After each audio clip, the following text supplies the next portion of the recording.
Walid bin Mughirah. Mereka mengatakan bahwasanya Al-Quran adalah sihir.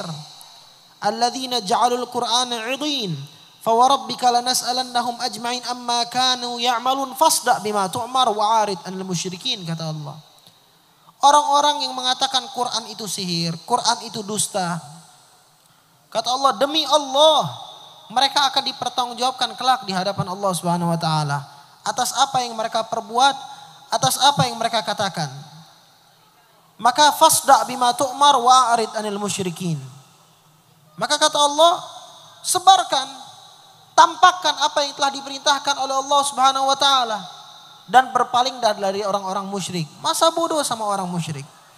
Itu Abu Thalib sampai 3 kali ngecegah orang-orang kafir dari mengganggu Nabi Muhammad SAW. Pertama kali Abu Thalib didatangi oleh orang-orang Quraisy. Di antaranya yang datang bukan orang biasa, bukan yang ecek-ecek. Para pemukanya, para pembesarnya. Di antaranya siapa? Utbah, Syaibah bin Rabi'ah. Utbah bin Rabi'ah, Syaibah ibn Rabi'ah. 2 kakak adik nih. Terus Abul Bakhtari bin Hisham, Al-Aswad bin Al-Muttalib, Al-Walid ibn Al-Mughirah, Abu Jahal bin Hisham, Al-As bin Wa'il Al-Sahmi, yang ngatain Nabi Muhammad inna syani'aka huwal abtar. Datang juga ke Abu Thalib. Terus Munabbih sama Nabi, anaknya Hajjaj. Semuanya datang. Apa yang mereka katakan? Ya Abu Thalib, ini keponakan ente nyaci maki Tuhan kami. Dia selalu menghina dan merendahkan agama kami. Bahkan dia pun memutuskan cita-cita impian kami. Kakek-kakek kami, nenek moyang kita, semuanya disesatkan oleh Muhammad, oleh keponakanmu. Jalan cuma 2. Ini Abu Thalib diancam. Jalan cuma 2 kata mereka. Fa imma an takuffahu 'anna wa imma an tukhalliya bainana wa bainah. Fa innaka 'ala mithli ma nahnu 'alaihi min khilafih. Jalan cuma 2. Ente cegah dia atau jangan ente hadangi kami untuk ngecegah dia secara langsung. Abu Thalib diancam. Namun Abu Thalib jawab dengan kalimat yang sangat lemah lembut. Jawaban yang membuat mereka puas sehingga mereka akhir balik. Awalnya marah nih, panas. Diademin, didinginin sama Abu Thalib. Sampailah akhirnya mereka pulang dengan rasa lega. Itu yang pertama. Cuma gak taunya yang masuk Islam nambah banyak. Yang memeluk agama Rasulullah, agama Islam, agama yang dibawa oleh Nabi Muhammad SAW semakin banyak. Maka akhirnya didatangi lagi Abu Thalib. Yang datang siapa? Sama orang yang pertama, orang-orang pembesar semua.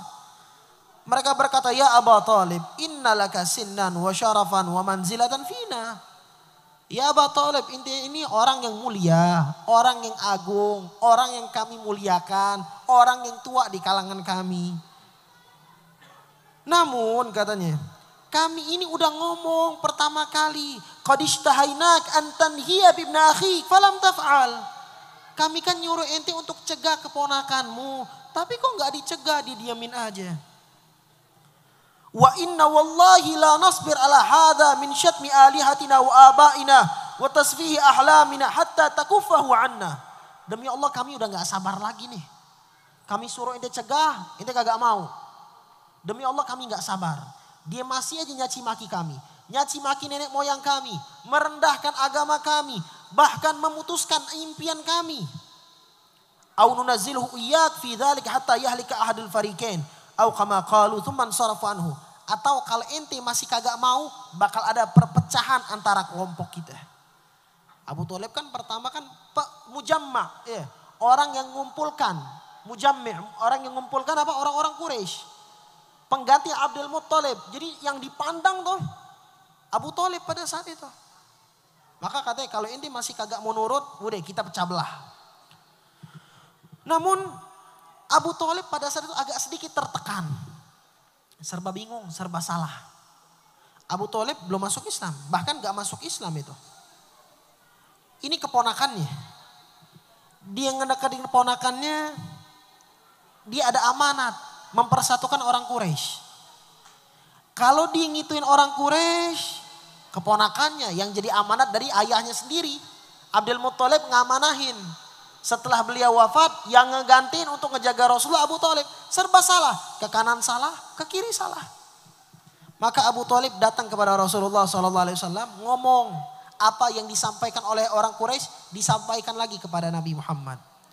Dan tambahan dari Abu Thalib, abki ala nafsik wa alai wa la tahmilni minal amri ma la utiq.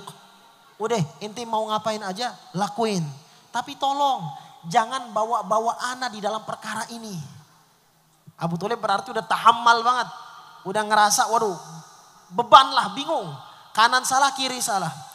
Rasulullah pada saat dengar kayak gitu, beliau mengira Abu Thalib kayaknya udah gak kuat lagi. Udah lemah. Dulu ngehadang terus jadi tameng Rasulullah. Sekarang kayaknya saya udah dibiarkan aja. Apa kata Nabi Muhammad SAW? Ya Ammah, wallahi, law wada'u syamsa fi yamini wal qamara fi yasari, ala an atruka hadzal amr hatta yadhharullahu alaihi au ahlaka fihi ma taraktuh. Wahai pamanku, demi Allah, seandainya mereka memberikan aku matahari di tangan kananku dan bulan di tangan kiriku, dengan catatan tinggalkan agama ini, demi Allah aku gak akan tinggalkan. Karena mereka nawarin, ya Abu Thalib gini aja, apa yang diinginkan oleh Muhammad kasih tahu. Mau harta, mau perempuan, mau kedudukan, kami kasih semuanya. Namun catatannya satu, tinggalin ajaran tersebut. Tetaplah berada dengan agama nenek moyang kita. Abu Thalib dengar kayak gini, yang awalnya udah ternyuh. Nabi Muhammad ngomong kayak gitu, tiba-tiba Rasulullah nih abis ngomong langsung kabur. Dikejar sama Abu Thalib. Dipanggil sama Abu Thalib pada saat itu. Kata Abu Thalib, idhab ya ibn akhi, fakul ma ahbabta fa wallahi la usallimaka li syai'in abada. Pergilah wahai keponakanku. Ajarkan, sampaikan apa yang ingin kau mau, apa yang ingin engkau sampaikan. Demi Allah, kata Abu Thalib, aku enggak bakal menyerahkanmu kepada siapapun selama-lamanya. Itu yang kedua. Adapun yang ketiga, datang lagi nih orang-orang Quraisy. Yang masuk Islam nambah banyak. Orang banyak meninggalkan agama nenek moyang mereka, mencaci berhala, datang lagi akhirnya. Yang terakhir, apa yang mereka katakan kepada Abu Thalib? Mereka berkata, ya Abu Thalib, hadza Ammar bin al-Walid. Ini ada seseorang, anaknya Walid ibn al-Mughirah, namanya Ammar. Ini seseorang pemuda Quraisy, orang yang paling ganteng, orang yang paling cerdas, orang yang paling hebat.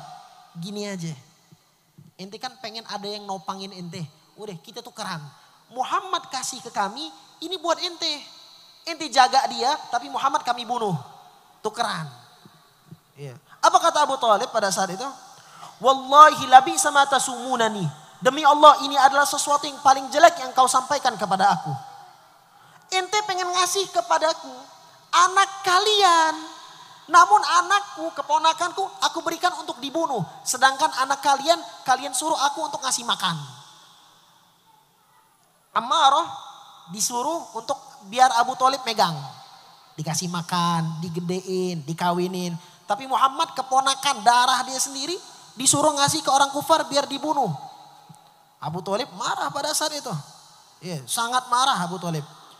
Sampai Abu Thalib pada saat itu meninggalkan mereka dan apapun yang mereka katakan masa bodoh dah. Dari situlah Abu Thalib akhirnya menjadi tameng buat Rasulullah sallallahu alaihi wasallam.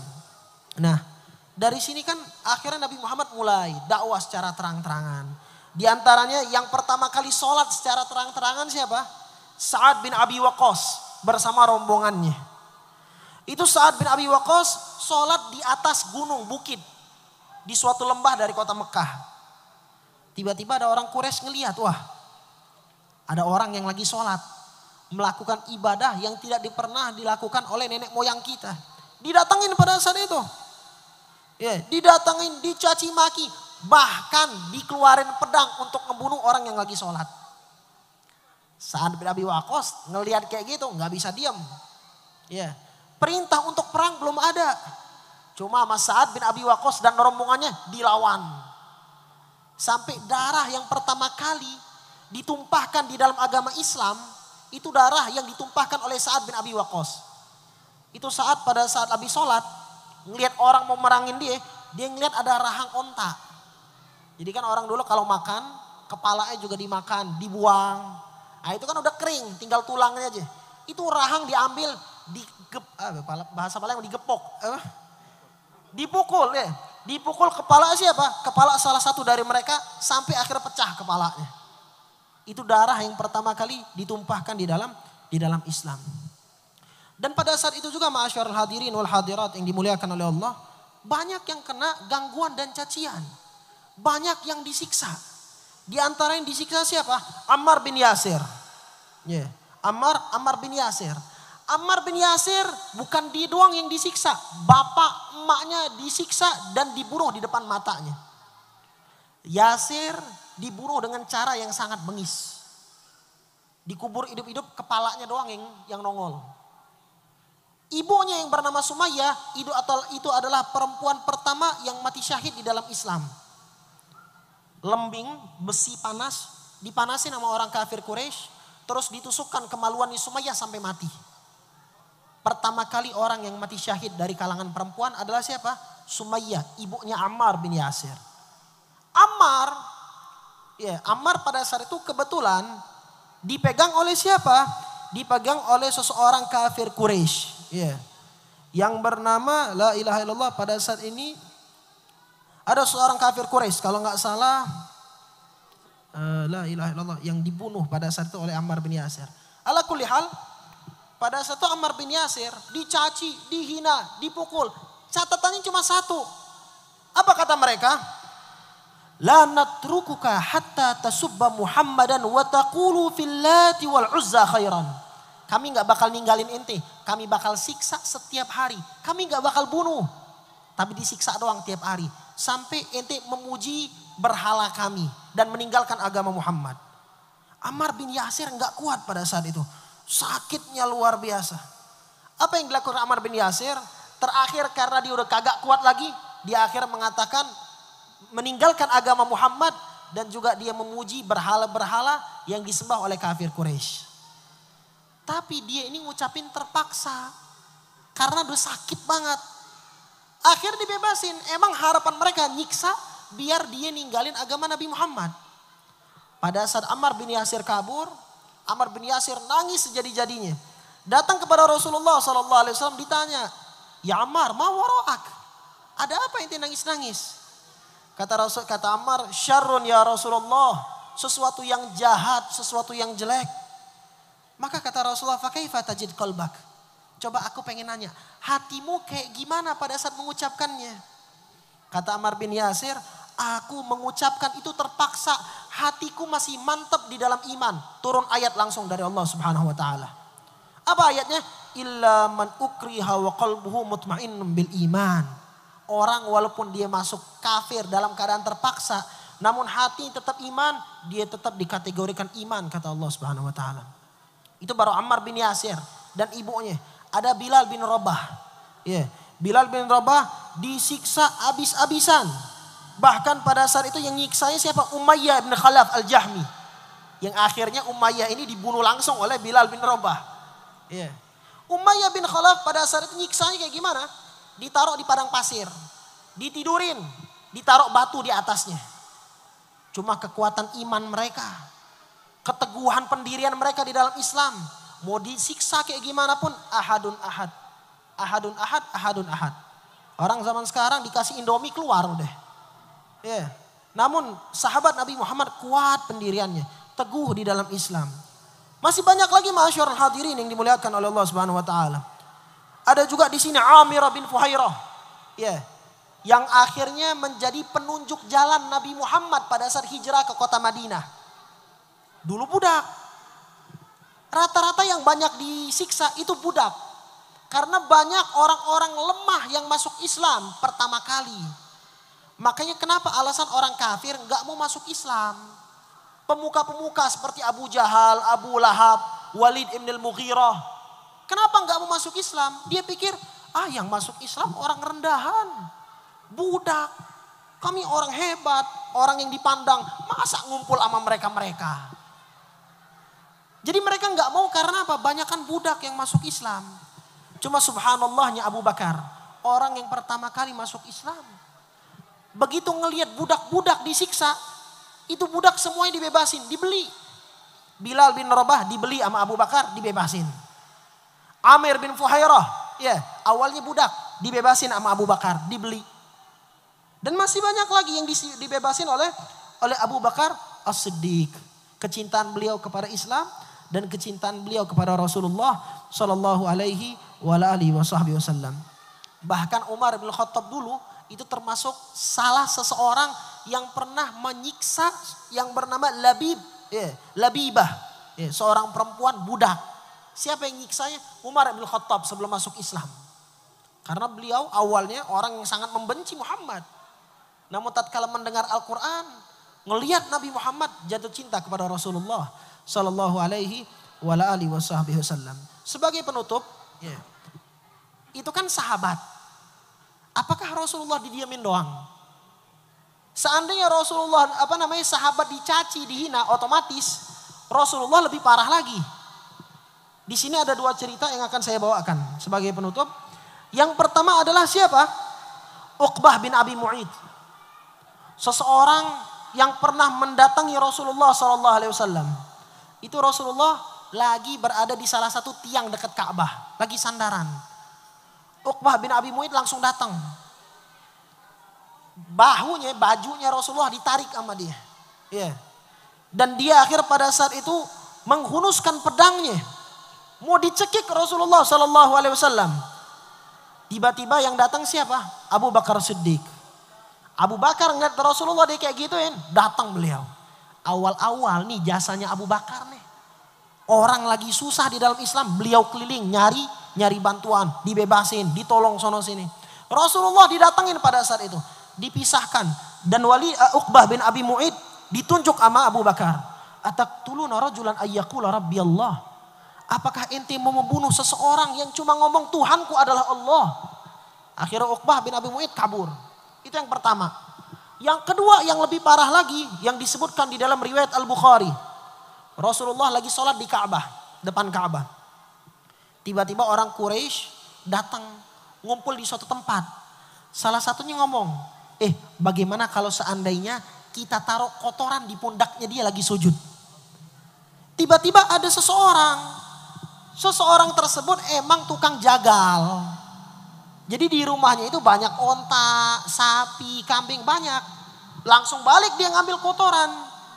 Tiba-tiba pada saat dia ambil kotoran, darahnya datang ke Nabi Muhammad SAW. Nabi lagi sujud di punggung di sini nih, ditaruh kotoran onta. Siapa yang datang? Yang datang pada saat itu Sayyidatuna Fatimah Az-Zahra. Datang Fatimah, dibersihin pundaknya Rasulullah. Sambil nangis Sayyidatuna Fatimah. Ayahnya sendiri kayak giniin. Cuma ngomong Allah, ngajak orang ke dalam kebenaran. Ngajak orang biar selamat gak masuk jurang. Sedih Sayyidatuna Fatimah. Setelah Nabi Muhammad dibersihkan oleh Sayyidatuna Fatimah, Nabi selesai sholat, Nabi salam. Apa kata Rasulullah? Doa Nabi Muhammad. Allahumma alaika bi Quraisy. Ya Allah, Quraisy ini nih, maksudnya apa? Celakakan mereka.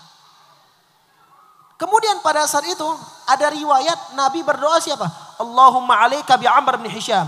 Wa Utbah bin Rabi'ah. Wa Syaibah bin Rabi'ah. Wal Walid bin Utbah bin Khalaf.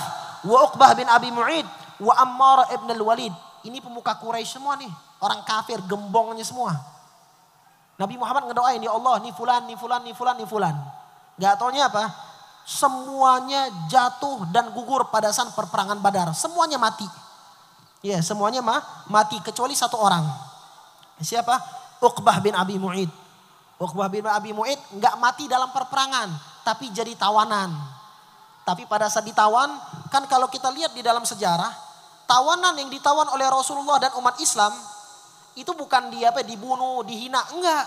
Tapi diajarin belajar, baca, nulis. Kalau ada yang mau datang nebus, silahkan ditebus. Cuma ada seseorang kagak boleh ditebus, kagak diajarin. Siapa? Uqbah bin Abi Mu'id. Disuruh sama Rasulullah untuk bunuh itu orang. Jadi pada saat Nabi sujud ditaruh kotoran, tuh orang-orang semuanya didoain Nabi, semuanya hancur, binasa. La ilaha illallah Muhammadur Rasulullah sallallahu alaihi wasallam. Insyaallah di pertemuan yang akan datang kita akan menjelaskan tentang hijrah pertama ke Habasyah, ke Ethiopia. Ya, karena udah parah banget gangguan dari musyrikin, akhirnya Nabi Muhammad menyuruh beberapa sahabat untuk hijrah ke Habasyah.